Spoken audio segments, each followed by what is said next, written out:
여러분 안녕하십니까? 헬로티비 경인뉴스입니다. 첫 소식입니다. 요양시설 입소자와 종사자에 이어 다음 달부터는 75세 이상 일반 시민도 코로나19 백신을 맞을 수 있습니다. 지역 접종센터도 준비를 마치고 모의 훈련에 들어갔는데요. 취재기자 연결해서 지역 상황 살펴보죠. 이세진 기자, 우리 지역 접종센터 상황 어떻습니까? 네, 일반 시민을 대상으로 한 백신 접종을 앞두고 전국 지역 접종센터에서 모의 훈련이 치러졌습니다. 인천에서는 선악체육관에 마련된 접종센터에서 모의 훈련이 있었는데요. 모의 훈련이지만 의사와 간호사, 안내 요원이나 접종 대상자가 함께 참여한 상태에서 실제 접종 상황을 가장해 이루어졌습니다. 중점적으로 점검을 한 건 백신의 보관이나 관리 부분입니다. 지역 접종센터에서 접종하는 백신이 화이자 백신이기 때문인데요. 초저온으로 보관해야 하고 해동 후 유효기간이 짧다는 특징 때문입니다. 이어서 환자에 대한 예진과 접종, 이상 반응 관찰까지 접종 전 과정에 대한 훈련도 이뤄졌습니다. 특히 이상 반응이 발생하거나 정전 같은 돌발 상황에도 제대로 대처할 수 있는지 미리 점검했습니다. 네, 그렇다면 우리 지역 접종 일정은 어떻게 됩니까? 네, 인천시는 다음 달 1일부터 지역사회에 거주하는 75세 이상 일반 시민을 대상으로 코로나19 백신 예방접종을 시작합니다. 75세 이상 인천 시민 16만 7천 명이 대상이고요. 인천 선악체육관과 부평구 삼산월드체육관, 서구 인천 아시아드 주 경기장 이렇게 세 곳이 예방접종센터로 운영됩니다. 본격적인 접종에 앞서 인천시는 대상자들에게 사전 동의서를 받고 있는데요. 대상자는 백신 접종과 개인정보 활용 동의서를 작성해 거주지 읍면동 행정복지센터나 통이장에게 오는 25일까지 제출하면 됩니다. 그렇군요. 다른 지역도 좀 알려주시죠. 네, 조금 늦게 접종을 시작하는 곳도 있습니다. 김포의 경우는 다음 달 15일부터 접종이 예정돼 있는데요. 김포 시민회관이 접종센터로 활용될 예정입니다. 대상은 75세 이상 어르신으로 동일하고요. 노인시설 입소자나 이용자, 종사자도 예약 일정에 맞춰 접종 가능합니다.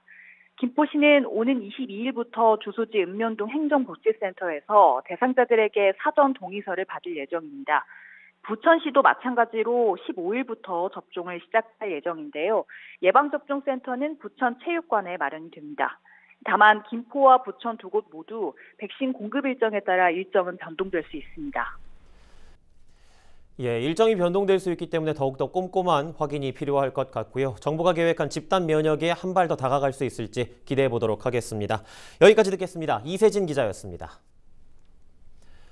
봄철 건조한 날씨가 이어지면서 산불 발생 위험이 높아지고 있습니다. 특히 인천 계양구는 주택가 인근에 계양산 등의 산림이 있어 대형 산불이 발생할 경우 큰 피해가 발생할 수 있는데요. 계양구는 공무원을 이루어진 자체 진화제를 운영하는 등 대형 산불 방제 만전을 기하고 있습니다. 김진재 기자입니다. 아주 아파트 쪽에 연기가 나는 것 같으니까 한번 확인 바랍니다. 이상.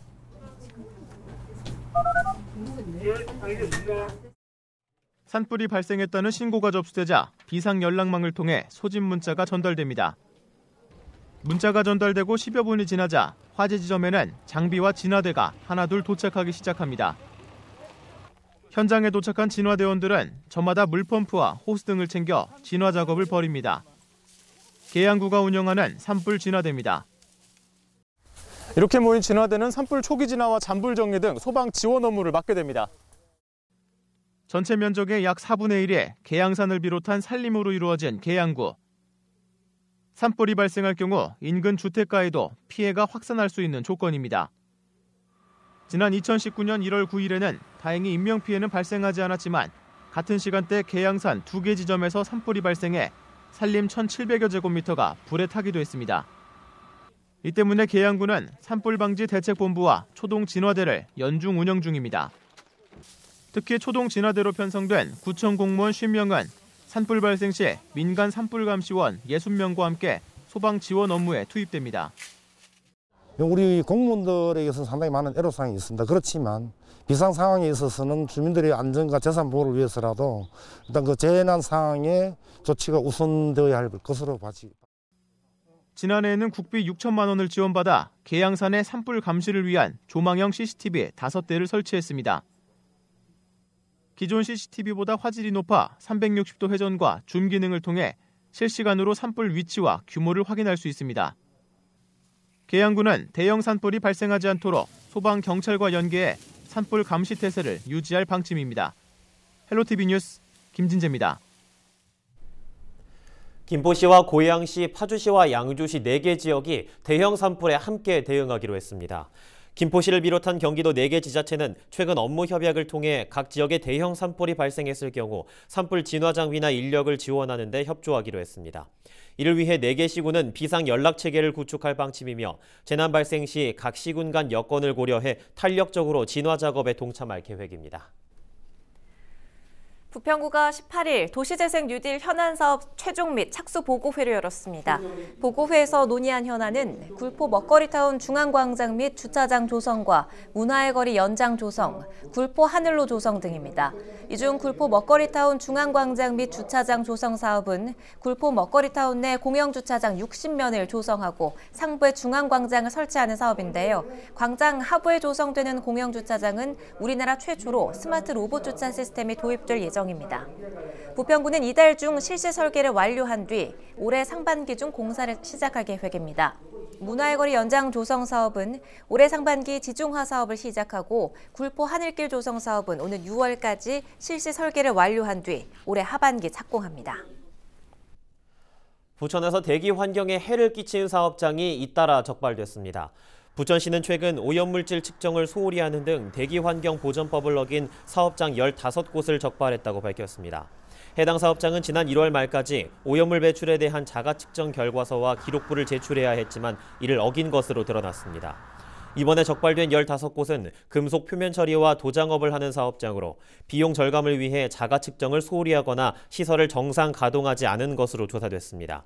대기오염 배출 사업장으로 지정되면 물질 성분에 따라 매주 한 차례나 반년에 한 번씩 자가 측정을 해야 하는 의무가 있습니다. 부천 지역 내 자가 측정 대상 사업장은 지난해 말 기준 모두 756곳입니다.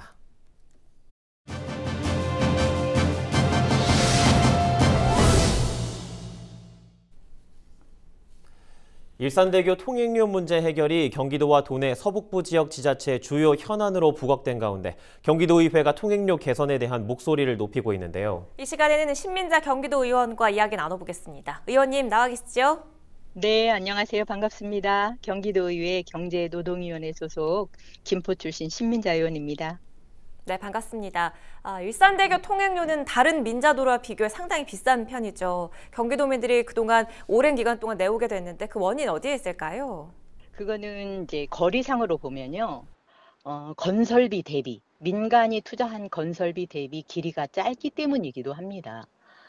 이제 건설비도 일반 도로에 비해서 조금 더 들어갔을 수도 있는데 일산대교 길이가 1.84km거든요.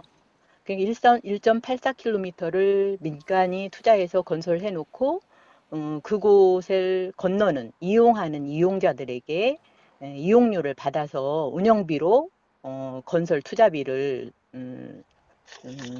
수거해가는 그런 방식으로 계약을 체결했거든요. 그러다 보니까 다른 이제 민자 도로인 인천공항 고속도로는 킬로미터당 189원이에요. 통행료가. 그리고 제1순환고속도로 같은 경우는 이제 109원 정도거든요.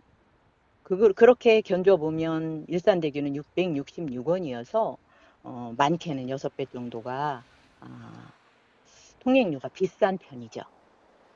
이렇게 한 데에는 여러 가지 이제 이렇게 왜 비쌀 수밖에 없는 게 길이 대비 투자비도 많이 들어갔지만 이제 지금은 건설사로 참여했던 일산대교 주식회사의 건설사들인 민간 건설업자들은 모두 다 투자비를 빼서 나간 상태고요.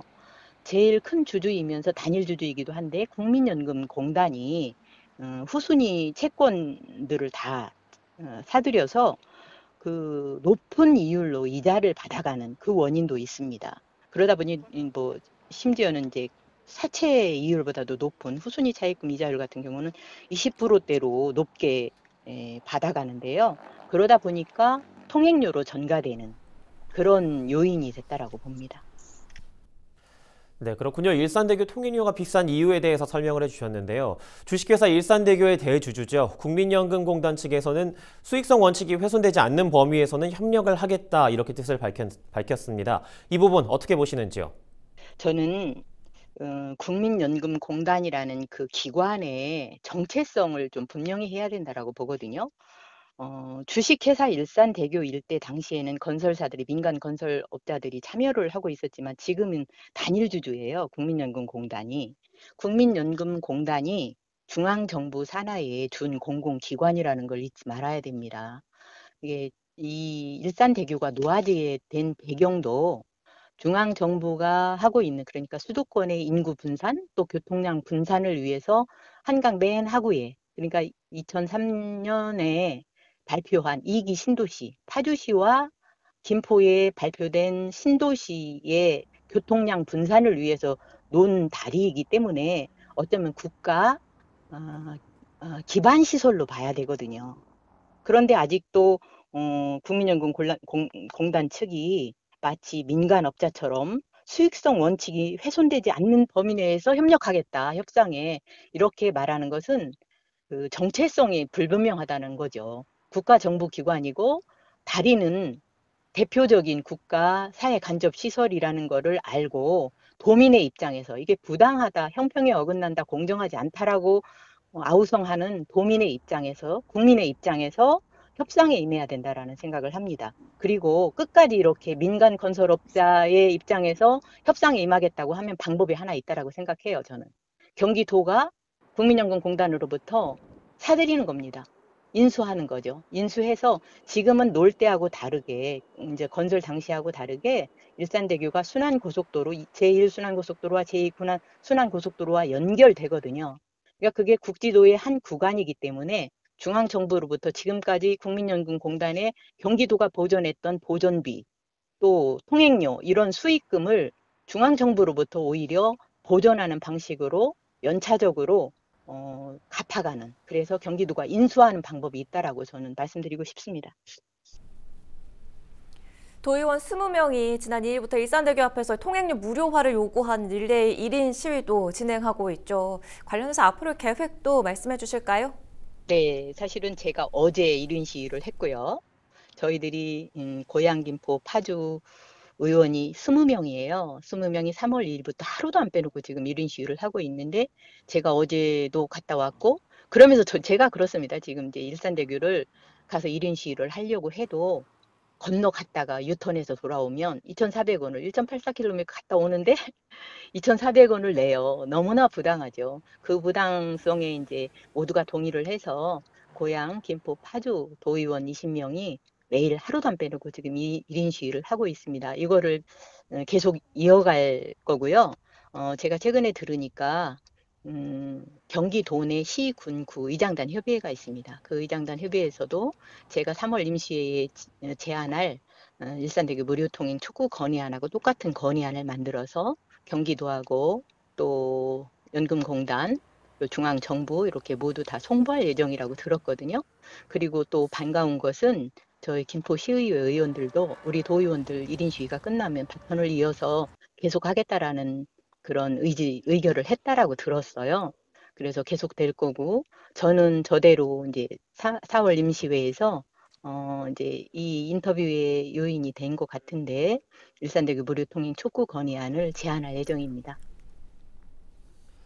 네, 알겠습니다. 의원님, 오늘 말씀 고맙습니다. 네, 초대해 주셔서 고맙습니다. 네, 지금까지 신민자 경기도 의원이었습니다.